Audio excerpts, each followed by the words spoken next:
യേശുക്രിസ്തുവിൻ്റെ സ്നേഹം, ആ സ്നേഹത്തിൻ്റെ ആഴമോ, ആ സ്നേഹത്തിൻ്റെ വീതിയോ, ആ സ്നേഹത്തിൻ്റെ നീളമോ, ആ സ്നേഹത്തിൻ്റെ ഉയരമോ മനുഷ്യൻ്റെ വാക്കുകളാൽ വർണ്ണിക്കാൻ ആവതല്ല. അത്രമാത്രം വലുതാണ് ജീവനുള്ള ക്രിസ്തുവിൻ്റെ സ്നേഹം, പിതാവാം ദൈവത്തിൻ്റെ സ്നേഹം.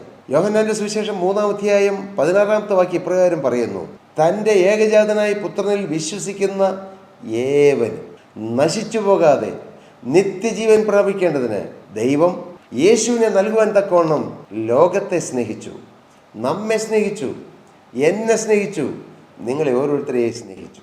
സത്യമാണത്, അതൊരു നിത്യസത്യമാണ്.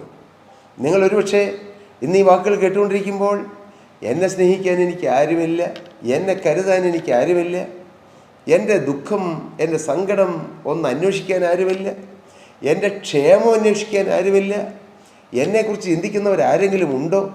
ഇങ്ങനെയുള്ള പലവിധ നിരാശാജനകമായ കാര്യങ്ങൾ ചിന്തിച്ചും ഓർത്തും നിരാശപ്പെട്ടും ഭാരപ്പെട്ടും ഇരിക്കുന്ന ആരെങ്കിലും ഇന്ന് ഈ വാക്കുകളെ കേൾക്കുന്നുണ്ടെങ്കിൽ യേശുക്രിസ്തുവിൻ്റെ നാമത്തിൽ ഞാൻ നിങ്ങളോട് പറയട്ടെ, നിങ്ങളെ യേശു സ്നേഹിക്കുന്നു.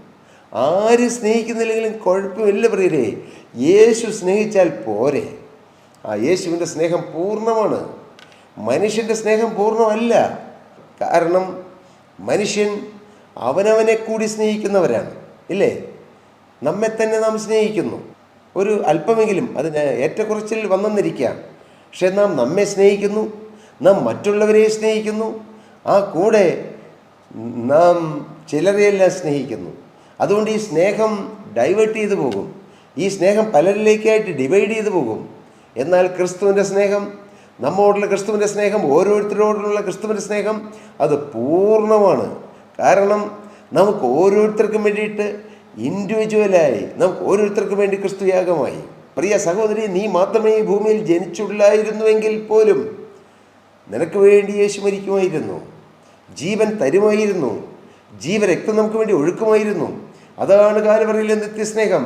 എൻ്റെ പ്രിയപ്പെട്ടവരെ, നാം വാസ്തവമായി കാൽവറിയിലെ സ്നേഹത്തെ കണ്ടെത്തണം, തിരിച്ചറിയണം.